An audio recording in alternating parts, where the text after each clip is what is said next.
episode of Past the Wire TV. I am here with my co-host, Mr. Jeff Metz. I'm in the Past the Wire War Room studio in beautiful South Florida. Jeff is in his War Room studio in beautiful Southern California. And we're coming to you with what I think is a pretty interesting show. I want to cover something that tails off last week's show first, but then I think we've got two pretty interesting things to talk about. Yeah, that sounds good. The horse you liked at Tampa, I was surprised. He opened up in the Sam Davis at 6-1 morning line and started out at 6-5 right away. Wasn't me. Okay, gotcha. I thought, wow, did this show get that much airtime? No, wasn't me. I don't think so. What did you think of his trip that he got?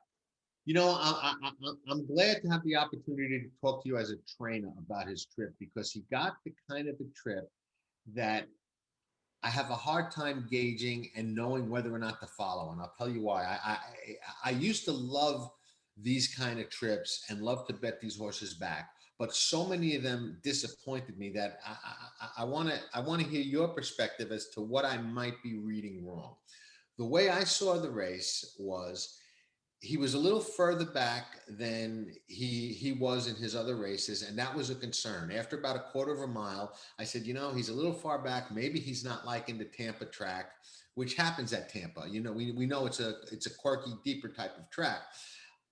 And he was on the inside, and it looked to me like Johnny didn't want him on the inside, and he might not have been comfortable on the inside, and he tried to chirp at him and get after him a little bit to kind of clear the horses outside of him, maybe to move out or just to maybe get away from them and have like some breathing room and not pressure right on his flank. And he just didn't have it. He couldn't even, when they were, when they were going slow towards the back of the field, he couldn't even clear away or get away from those horses. And by the time they went a half a mile, I knew he had no chance. And it looked to me like Johnny was getting after him and he wasn't keeping up. And, midway down the backstretch, it looked like he was toiling and in reverse. And I actually stopped even paying attention to him. I just started watching the race and figuring, oh, well, live to fight another day with him.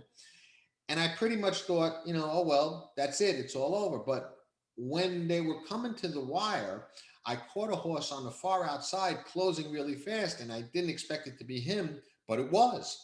And then I made sure to watch the gallop out, and he galloped out very well. He looked like he was really coming at the end. And if this was a couple of years ago, I would have said, Jeff, I'm going to draw a line through that race. I think he didn't like Tampa. I think when he got him to the outside, he really kicked in and was motoring. And next time on a track he likes, he'll probably be a lot better, and he'll kind of be a forgotten horse. People will give up on him, and he's eligible to rebound. And the reason I won't say that at this point is because this kind of trip and this kind of scenario has happened to me so many times, and they just don't come back. So I tend to think, well, maybe those were his true colors, as opposed to me reading too much into a horse I liked and played, thinking that they're going to rebound. And like I said, a lot of times they just don't off that kind of trip. So what was your take on it if you saw the race as a trainer and a horseman? Yeah, well, like I said, the first thing that jumped out was they hammered him right away. But also, Johnny V had a great day leading up to that. He had won almost all the races he was in. So obviously the bettors were going to jump on the jockey when he's winning race after race after race. So, but the thing with sometimes when you get to a deeper track like Tampa, and then you add to it that maybe they're down on the rail with a big field, they had a big field. And so he might've been trapped down on the rail with horses to his outside. And if he couldn't get out or get clear, sometimes those horses get a little claustrophobic and they get intimidated down there. Normally, like you said, when a horse struggles with the track, like it's a deeper track. So I would say if he was struggling with the track, he would have just faded. He would have worked so hard that first part of the race that he would have just faded. So when you said he came flying on the outside like we saw, I thought a great gallop out. What I think it was more the case was that little intimidation factor, big field down on the inside, and he just couldn't get his legs going. Like I said, if he would have stopped and just galloped home, kind of eased, then I would have said he didn't handle the track. But the fact that he re-rallied and galloped out so good. Now, I think you have a combination of things. Sometimes when those horses are dying in the stretch and a horse is closing, it makes that close or gallop out look a lot better than it really is. So Right. I think this is going to be a tricky one when you say, do you draw a line through it? He didn't like the slop the race before. Maybe he didn't like being mired down on the inside. So, 3 strikes and then you're out. So maybe you keep him on the list for next time, and they won't jump on him at 6-5, and Johnny V won't have a fantastic day like he had. So he's definitely one to watch. Pletcher's not going to give up on him, and so we'll see what happens. But I've seen that before on certain horses. Like you said, he was farther back than usual. And so that, could have been a traffic problem. But one thing I've also seen that I'll just throw out there as a trainer is when you have those horses that like to lay way back, and then a lot of times people want them to lay closer. So they hustle them out there and try and get them up closer. And what happens is invariably you take them out of their game. So they can't close like this one did that day. And like you said, normally this horse likes to lay close and right in the pocket, but this day he kept getting farther and farther back early in the race. So it just kind of took him out of his game. We'll see how he rebounds, where he comes up next. But it seems to me in this case, if I was to give my scenario, was he was a little intimidated down on the inside with a big field, and it took him until he got out in the clear. Then he felt free and he really came running late and with a good gallop out. So the gallop out makes you think the distance isn't going to be a problem. Yeah, I really wasn't worried about the distance, and like you said, Johnny was on fire that day. He won everything except the race I needed him to win. So Yeah. that's Yeah. how horse racing goes sometimes. Yeah, I mean, everybody had him. Chad Brown and a few other good trainers. They lined up Johnny for that day, and he Yeah, came through every time. So he I did. mean, he rode great races on the pace, off the pace, main track, turf. So he showed his greatness, and there's a reason he went up there. He knew he had live mounts. Absolutely, absolutely. The next subject is a subject that I'm uh, passionate and frustrated about because it's one of the many things that I think are just bad for the game and hurt and hurt the better. And I think that in this particular case, the better gets no respect. I mean, the only two groups that are putting money consistently into the game are owners and bettors. And I think they deserve a little bit of, for lack of a better term, respect for that. And we had an incident a week or two ago now, where, as you know, a horse was disqualified from purse money, and it happens. It's not a rarity. It happens, quite often, and they'll take away the purse money, but they've already paid on the wagers, obviously. So the bettor has no recourse whatsoever when that happens.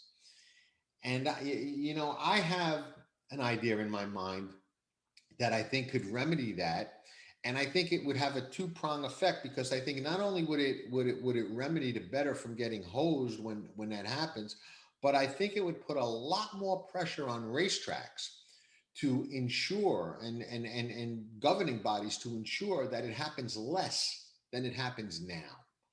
Uh, what I think they should do, and I'll just throw it out there. I think that when they disqualify a horse from purse money, okay, for whatever the reason, okay, makes no difference if it's a drug positive or anything else, which I guess 99% of the time it would be a drug positive. I think that they've already paid out that day's mutuals. I think if you have an ADW account that shows your order of finish is you bet, I think the racetrack should eat the loss and pay you too.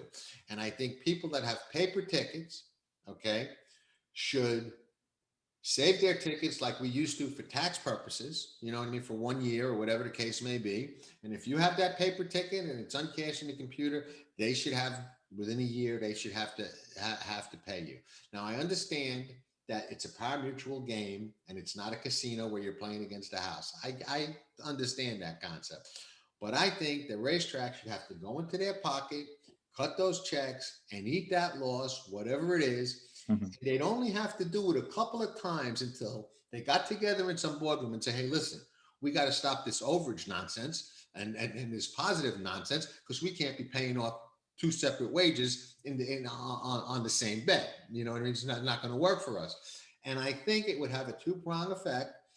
And I think it's something that if you really want to clean up the game, like they say they do, and you really want to take care of the customers and the bettors and make sure that they are treated fairly, they're investing money, treat them fairly. I think that's something that needs to be implemented. And I think it would lead to much stricter regulations, penalties, and policing the situations that lead to the positive tests. And I have a lot of feelings towards ways to go in that arena as well. But before we get there, what's your take as a trainer on that situation? And am I crazy? A lot of people, when I put that out, they say, "Oh, you're nuts." I think it's a valid point. What happens with these positives, and I'll give you a quick story after we talk about this, is that actually wasn't a positive. It was a racing office issue where the horse was entered and blah, blah, blah. But we'll go with the positive because, like you said, 99% of the time it's an overage for some kind of maybe it's a banned substance, but maybe it's a legal substance. They just had too high a threshold and the test came back positive. But what I think is problematic for the track in your scenario is a lot of times a guy will do a split sample. So that takes another few weeks. Then he does a hearing and that takes a month or two to get on the docket. Then if he appeals, then it goes to court. And, we've seen just recently with like the Justified case or Gamine or anything like that is these things drag out for a couple of years. I mean, I just don't know if the bettors are going to, they got nothing to lose by hanging on to their tickets, but boy, what a tangled web that would be. You got a pick 6 and a pick 4 and everything riding on that one race. Do you go win, play, show only? Do you do how do you, we've talked about this on other situations. Where do you stop the line? Because this could have a ripple effect where it just keeps going and going and going. So I like your scenario, but I don't know how the best way to go about it. I guess I'd have to. I understand that, and that's why I said it would be two-pronged, and maybe even three, because yes, you would have to figure out a way to get these things ruled on and finalized faster. And I think that would be part of it. I think you would have to, have a way to, adjudicate these things in a faster way than they do right now. You probably better for the game. Yeah, you probably saw the Justified case. The California Horse Racing Board just recently said that they're going to let the Santa Anita Derby stand and not make any changes. There was contamination, there was other horses, but if the rules are the rules, boy, that horse wouldn't have been eligible to go on to his next step, and right, who knows what would have happened.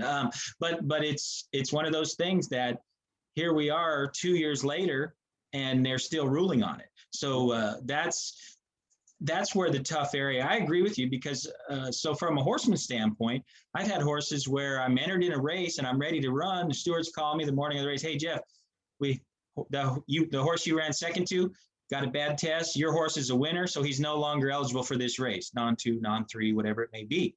So now I got a scratch. I just prepped for this race for 2, 3, 4 weeks. Now I got to wait another 2 or 3 weeks to get back in. And like you said, it's tough with these positive tests.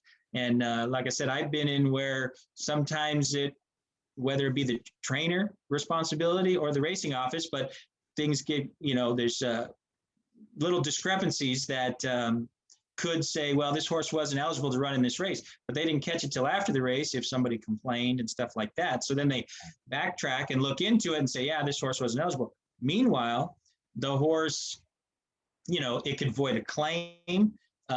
If the bettor bet on the horse, he cashed his ticket and he walked away.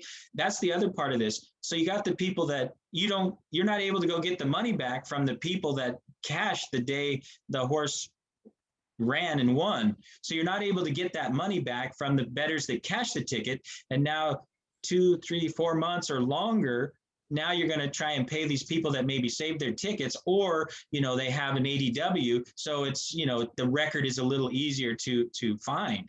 I agree with you. I think sometimes the tracks need to take a little, they have a lot of skin in the game, like you said, the owners and the bettors do.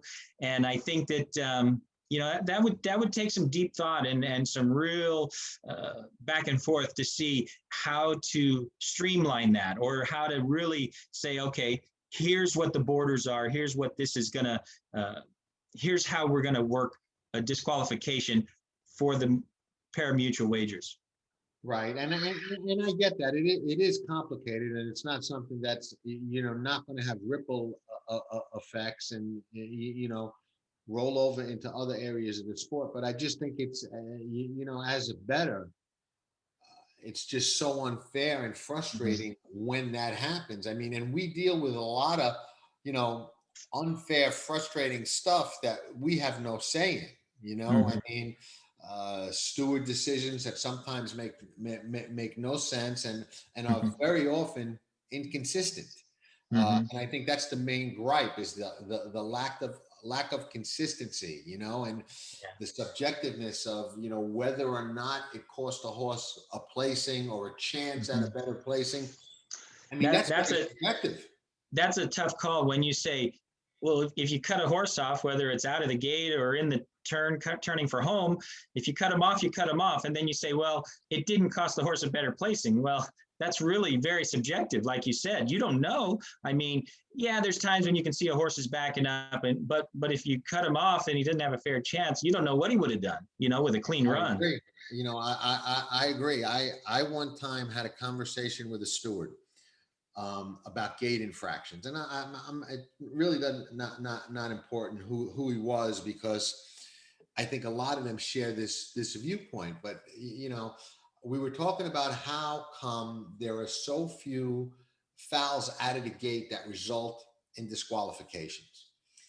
And his argument to me was, listen, he goes, most of the time, even if you slam a horse out of the gate, they have time to recover right out of the gate, and the race runs on, and you're probably not costing them a placing. So I said, listen, with all due respect, I completely disagree with that. I said, and I think I can prove it to you. He goes, how? I said, well, if you and I get into the ring, okay, and we're going to box, and we're going to box 12 rounds, but before the bell rings for the first round, I get a free shot to hit you in your chest, okay? And I knock the wind out of you, and then the bell rings. You got 12 rounds to recover. Let me tell you something. You're not going to win that fight. I'm going to beat you. I'm going to probably knock you out, and if I don't knock you out, I'm going to beat you. You're never going to recover. You're never going to recover from that. You see, so the Stronach tracks do this quite a bit. They weigh the horses before the race. Right. So sometimes on the TV you'll see the weight. So going on what you're saying is, you have a gelding that weighs 800 or 900 pounds, not a big horse, right? He gets slammed by 1,100 pound horse. That's your body blow at the beginning of that boxing match. Absolutely. You have a filly. Sometimes you're lucky enough to have a big 1,100 pound filly mare in the race. And the others guys just came from England, and they're 700, 800. They're very small, petite horses. And it gets banged out of the gate. Just like you said, it knocks the wind out of them. They have to re-rally. What if they normally like to lay close, and now they're shuffled back? They have to totally come out of their game. So, yeah, I know that they're like, well, they had 6 furlongs. They had a mile to get back into the race. But there's times where, again, we get back to this. I hate to give excuses to the owners, but as a trainer, you have to say, man, we got slammed on both sides coming out of the gate. I mean, that just – I don't like to make excuses because they don't want to hear them. So I don't like to make them. But I agree with you. I think it totally takes a horse out of their game, and let alone it might take them a quarter mile or longer to get their wind back, to get their air back in their lungs. Right. No, see, I agree. I think that, fouls out of the gate should be taken as seriously as fouls, anywhere in the race. And, I've got strong opinions on a lot of things in this game. And, I remember there was a time, before simulcasting, when we were kind of forced to focus on one circuit, and at NYRA, the rule was, at Aqueduct, Belmont, and Saratoga, the rule pretty much was for a long time that a foul is a foul, and if you foul somebody, you're coming down, okay? And people used to complain and say, oh, well, he fouled him, but it really didn't affect the outcome of the race. So they amended that and adjusted that in an effort, I think, to appease players, by now giving stewards the leeway and the discretion to factor that in. But I think it's gotten out of hand. I just think it's too subjective. I actually prefer the old way because we can agree on whether or not we saw a foul, whether a horse was fouled. What we can probably never agree on, or often not agree on, is whether it cost a horse a placing, whether it affected the outcome, whether it cost them a chance at a better placing. The different wording, depending on the different jurisdictions, is so technical in some of these places. But we can agree on a foul. Yeah. What's your opinion on the horse coming down the stretch? The horse is getting in, and the rider does everything he can to get off, but he just can't do it. That's still a foul if they bump and cut that horse off? Absolutely. Have you seen where you've seen where they've come down 3 lanes? They don't quite bump him, but they come down and spook that horse, and then they go on.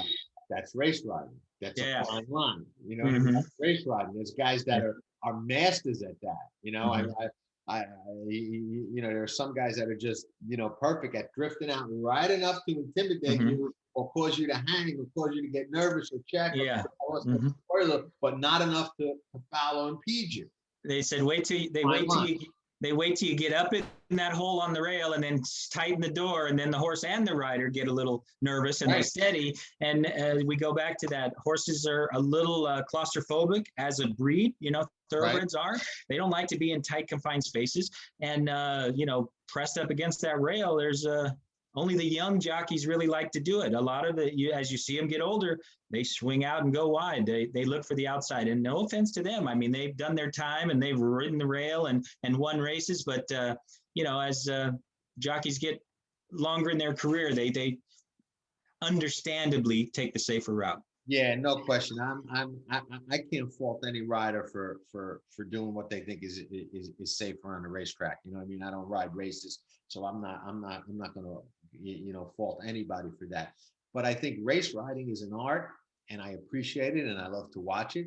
But if you cross that line, you know what I mean? You ride that thin line. If you cross it, you should get DQ'd. A foul's a foul. Doesn't matter what your name is. Exactly. So I'm all for that old rule, category A, category B is all ridiculous to me. It's all too subjective. I go for category C. You foul them, you're down. I don't care. I don't want to have to worry about it. There was a time when they put up an inquiry and they showed you the head on, you pretty much knew what was going to happen. Today, you have no idea what's going to happen. And what you see happen today, you may see less happen next week with a completely different result, or more with a different result. You just don't know the flavor of the day. So very, very frustrating. As is the other subject when they take these horses down, change the order of finish when everybody's been paid, and now you're sitting there with a winning ticket, but you don't get paid. And it's a bad look. It's just a bad look. And I think it starts, like I said, and I don't think you disagree. It starts with the proper policing of the sport. I was in favor of the Horse Racing Integrity Act. A lot of people aren't. I am. And I'm not a fan of governmental intervention.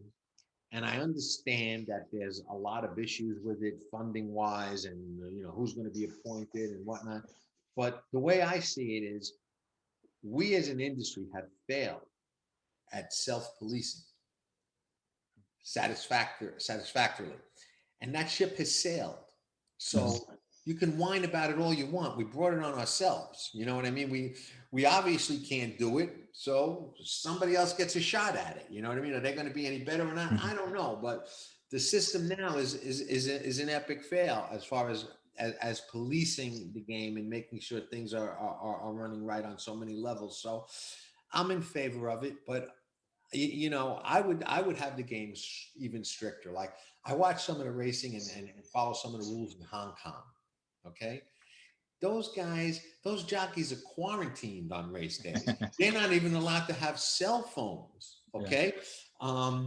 I mean, they're put up in quarters, you know. If you've got a horse that goes to the lead and you're going to take him back, you got to tell the stewards and get the okay. You just can't decide to do that and not tell them. And they tell the bettors, hey, this speed horse, they're taking him back today, you know. I Wow. mean, they're that technical. So me, I'm all for, I don't want to say you give training secrets away, but I think every racetrack should have cameras in every stall. I don't Mhm. think anybody, and they should have a third party, a investigative company, a security company, third party watching those cameras, everything recorded. Okay. I don't think anybody should be able to go in there with any type of drug or chemical or substance that they don't know what it is. I think that they should have to have a central pharmacy where all the drugs come from. And if it don't come from there, you're not allowed to use it. I'm in favor of the vets being racetrack or state employees as opposed to any independent vet wants to go and walk out on a racetrack and if they get trainer clients they could operate you know and work out there and you know give a horse just about whatever they want to give you know Yeah. so What's happening in our country in horse racing is some states are going to where the state vets give the Lasix, and that gives you, what you said, just the state is doing it. So it's a third party, independent, no private vet with any concoction going in, doing whatever they want. So that's in some states. And then also there's certain Lasix rules that you can only use a certain amount. But then you go to other jurisdictions and joint injections are a different time frame. Lasix and the amount of Lasix that is given is a different time frame. It's kind of like in Europe, they're not allowed to give any Lasix. Do they give other additives instead? Maybe. I don't know. I don't train there or have a lot of people there. But with the Horse Racing Integrity Act, my hope is that I agree with you. I think what would be nice as racing is that we come together under one umbrella and we had like a commissioner. I know this topic has been talked about before, and you say, well, even with a commissioner, we're not good at policing ourselves. We've never really had a governing body of a commissioner type of person that has done all the states that have racing in the U.S. And if they said, okay, if you bring some of the top people on to the table and you have a boardroom meeting and you discuss back and forth with veterinarians, top officials, the best of the best that you would hire. Like if you were the Breeders' Cup and you're saying, you know what, we're going to hire these people just for the day. We're going to get their opinion and we want to see, we're going to hash it out. We're going to go back and forth on this roundtable until we come up with what we think is the best for racing, for safety for the horses, because you could go back and forth on this Lasix debate. Is it better? I don't think it's better to let them bleed and not give Lasix. You say, well, that horse shouldn't run. Well, they just run so hard. I mean, human runners run so hard and bleed internally too, but they can speak and horses don't.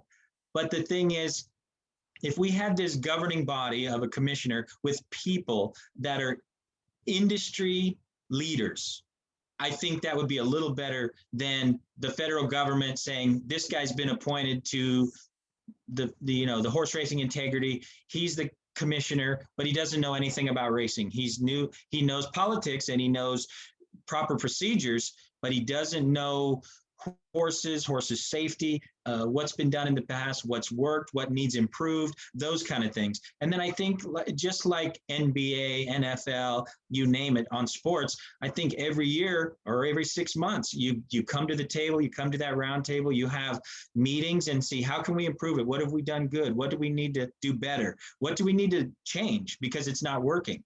And I think those are some of the things that I think, like you said, the Horse Racing Integrity Act would be a lot better because right now we're like individual states and the rules are different. So if you ship a horse to run somewhere, you almost have to talk to a trainer friend, a veterinarian that's there and say, hey, what are the rules in that jurisdiction, in that state? Because I don't want my horse to test positive for something that he might have been given prior to the race, no vitamins. Even some states don't allow icing of the horses the day before or the day of the race. So there's a lot of little things. Every time you go to a different track, there's little things that tracks do differently. But when you're used to a particular jurisdiction, you get used to the rules, you get used to the way they do things, and then it's not so bad. Right. And I agree. I wrote an article when Pastor Wyatt first started, I would say 4 or 5 years ago, about our need for a commissioner. I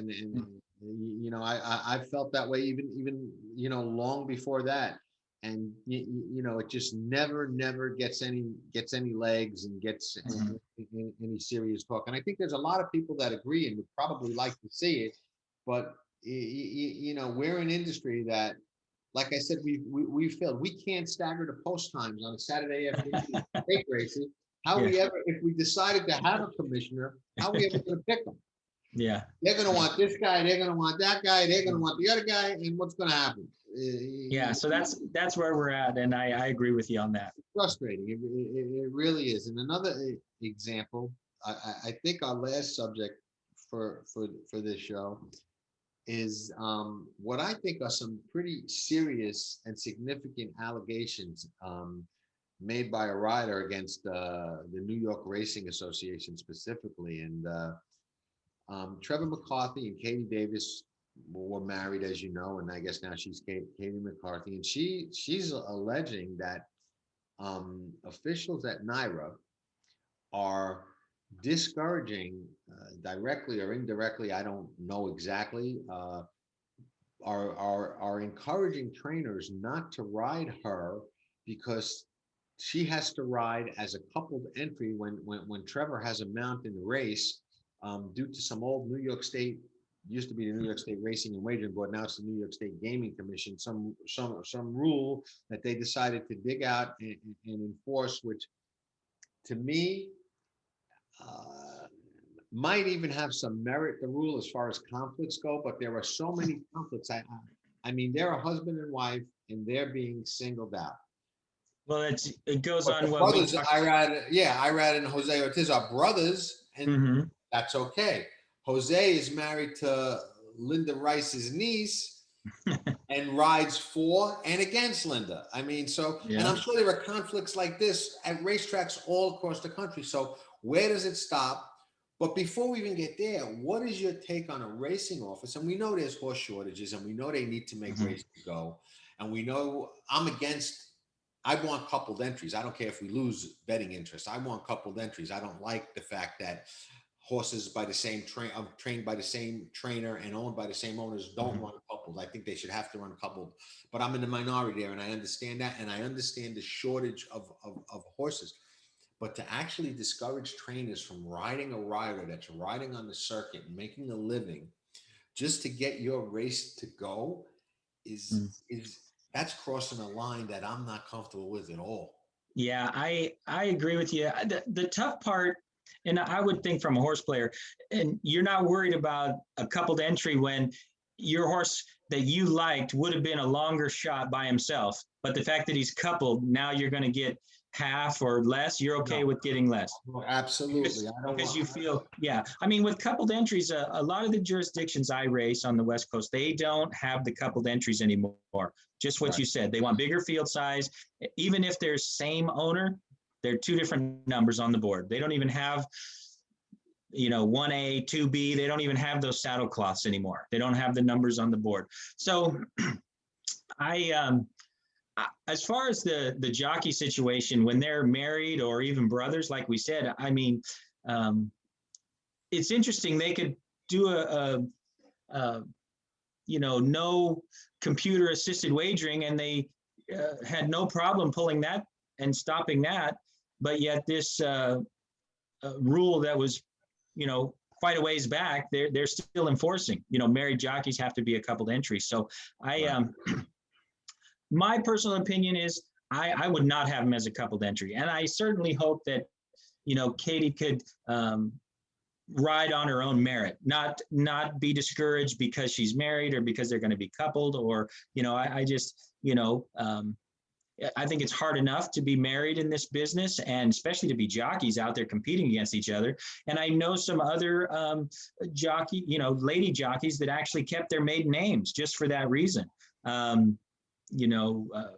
Napravnik was about to go through this same situation because Joe Sharp's a trainer. She's married to Joe Sharp, but she ended up getting pregnant and having their first child and basically stepped away from racing as a jockey. So I that's a tough situation. But I know from the couples that I have known as racing, they say that they don't, I think some might be this way and some not, but sometimes you always know they don't like look out for them in the race. This is what they say. They don't look out for them in the race. As far as, are they coming from behind? Are they going, they say they ride their race. They do the best they can for their horse and the owner that they're riding for.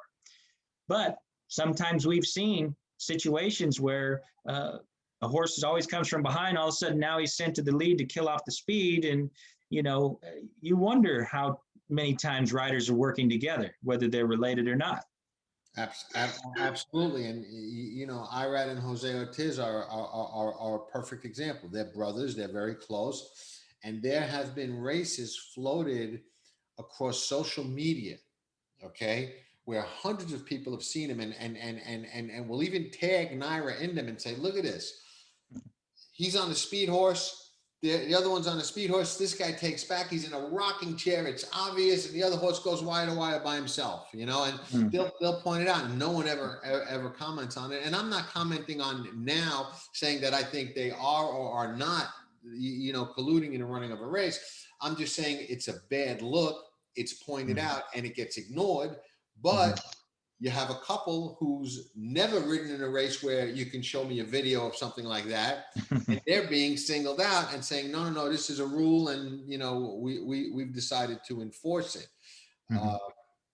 And I guess they'll hang their hat on that being a New York State, gaming commission rule, so they've got to do it. But if they're taking it to the point where they're saying, hey, we're not going to use this race if you ride one of these two riders because they're going to be coupled, or the race is not going to go, that's a problematic rule. That's a problematic stance to take. And if it is true, which I don't know that it is, if it is true, it's a problem. Yeah, I think that's a fine line as far as people that are married or, like you said, siblings or whatever they may be. A lot of families work in racing, Right. Husbands, wives, brothers, sisters, everything like that. So there's a fine line of because of the public perception of our business is, it's always conspiracies, right? So it's always something's going on, but really at the end of the day, you don't want conflicts of interest. You don't want something that's going to come back and say, well, I think a good example is you said, from as many races as you watch, and you've watched in the Maryland area where they were riding prior to going there, you didn't see any situations where, whether they were dating, engaged, or married, where there was any situations where the now Davis couple was helping each other in a race. No, I've never seen it. Yeah. So I hope Katie can get her fair chance to ride the races she has. I know you don't mind coupled entries, so if it's a coupled entry, so be it. But, at the end of the day, if you card a good balanced card, people are going to bet on it. And at the end of the day, the racing office, the racetrack, even though there may be fewer entries, they want a good handle. So if they put out a good product, they write good races, and they fill them as best as possible, then their handle will follow. Well, I agree 100%.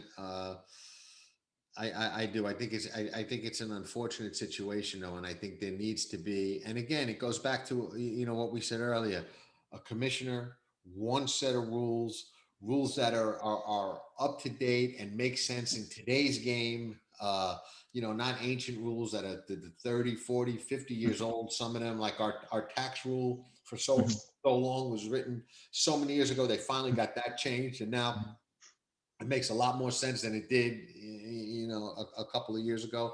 But I think we really need to take that next step as an industry. Yeah, I agree. I'm all for these, different states. A lot of times in California, they have monthly CHRB, California Horse Racing Board meetings, and that's when things come up that people want to see about changing, improving, rule changes and stuff like that. I don't know how often New York does it, but I think it's a good policy to, have the board come together and review some of these rules, whether it be the backside, the front side, just the general rules of racing that are getting, and it's not like, well, people are complaining about this, so let's look into this. And you don't want like, well, the bettors are screaming about this and the owners are screaming about that. But you come to the best people that are on that board that are often voted by their peers, and you have a round table, as I say it, and you come up with the best solution for that situation, and then put it into the rules. No, I agree. I agree. I agree 100%. Well, interesting stuff. There's always a myriad of issues in the sport of kings, you know. Yeah. On a closing note, what did you think of the Mhm. Super Bowl? You know, I'm a Tom Brady fan, so I think it was great to see him take a team that he was new. He kind of had to feel his way through. The coaches had to feel their way through, and but boy, they were clicking on all cylinders at the end. At the end of the season, you know, leading up to the Super Bowl, they were really came together as a team. They got out all the extra stuff and just went to the bread and butter of what they did well. I thought their defense stood out great. They did a job. You know, Mahomes is a great quarterback, but if he was one of my horses, I just saw him getting more lame as the race went on. You know, I think that foot was really hurting him, that toe. And he even as great as he was, he couldn't do what he normally does, his moving, and he was doing everything. He was like trying to carry that team on his back with a broken foot. But anyways, he, you know, unfortunately, I thought Tampa had a great game plan. They wanted to stop the, you know, the hot wide receiver from the Kansas City Chiefs, and I was happy for Brady to see him do it in another system. You know, it's funny that a guy wins the most Super Bowls ever, and he's the underdog. Yeah, no, I agree. I thought, and I even wrote it on Tracker Trips. I thought that the Tampa Bay money line and the under were a great bet. I can't believe people were laying money on Kansas City when you knew Mahomes had that turf toe and was going to probably need surgery after the season. That's a painful injury. And I think, believe it or not, I know it's the first time that it's happened, but I think playing the game, especially in this pandemic era or season, at your home stadium and being home every night and practicing there and whatnot, and having those 2 weeks at home and not having to worry about travel and whatnot, I think that was a little bit of an advantage for the Bucks. I think that worked in their favor. Not so much with the crowd, obviously, because the Super Bowl crowd is generally a relatively neutral crowd. I've been to a couple of Super Bowls, so it's pretty neutral. But I think it was an edge playing in their own backyard and driving to the stadium from their houses and apartments Yeah. instead of a hotel. And the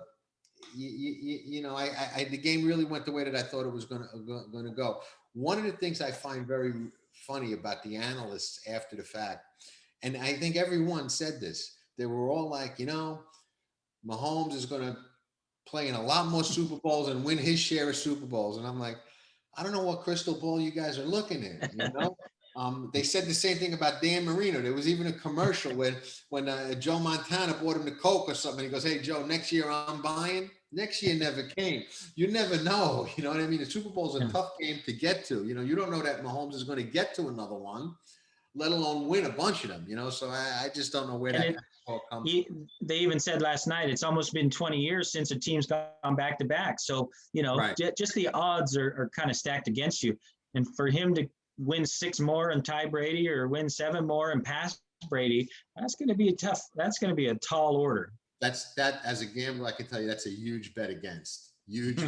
Yeah. Bet. But yeah, Brady was great. It was nice it was definitely nice to see him, go to Tampa, get Gronk out of retirement, and just do what he's been doing. His whole career. It was just so clutch. And yeah, I think storylines are great. They said the running back was on the ropes. Gronk was retired. They said Antonio Brown, they had trouble with other teams. And so for it all to come together, and the thing that Brady seemed to, he's had his. So he really it was all about sharing it with the other guys. He said, hey, this is what it's like to win a Super Bowl. And he just praised everybody all the way along. So I thought it was great. Yeah, it was. It was a good game to watch, even though it was a little lopsided in the score and it didn't go the way a lot of people thought. Yeah. I was happy because I was on Tampa and I was like, this is working out good for me, I saw better than the horses. I saw Mahomes on the first drive trotting out to the field, and I thought he looked a little off. But that's just me, always studying people. So. Yeah, no, it's funny because I texted a friend of mine, I think right after that, and I said, "Mark my words, looks to me like that toe hurts a little bit." He's like, "You're crazy." I'm like, "No, I'm not." And they hadn't even played yet. Right. Yeah. And that's a painful injury. If you've ever had it, luckily, no. It hurts Yeah. a lot more than you think. It sounds like, oh, turf Oh, toe. no, no. And Yeah. that's, I can tell you with horses, when horses get foot abscesses, they look like they got a broken leg sometimes. They're just Right. dead lame. And so when you tell an owner, hey, we got an abscess, it's worse on horses than it are on people. Plus, you're 1,000 pounds sitting on these tiny little legs. So you can imagine a 200-pound guy, Well, one of the things we're going to talk about on next week's show is some of the awkward things and bizarre things that trainers have to tell owners about their horse. That sounds great. That sounds I great. got one for you that a friend of mine who was a trainer had to tell an owner years ago about their horse. So I'll have one to add, but I'm sure you've got the better one. So. There you go. Well, we'll save it for next time. And for this one, I think it was a good show. And like always, I like hanging with you. My pleasure, Jeff. And thanks everybody for watching. We welcome any suggestions, comments, feedback that you have, any topics you want us to go after, send them our way. And thanks again, everybody. Ciao for now. See you later.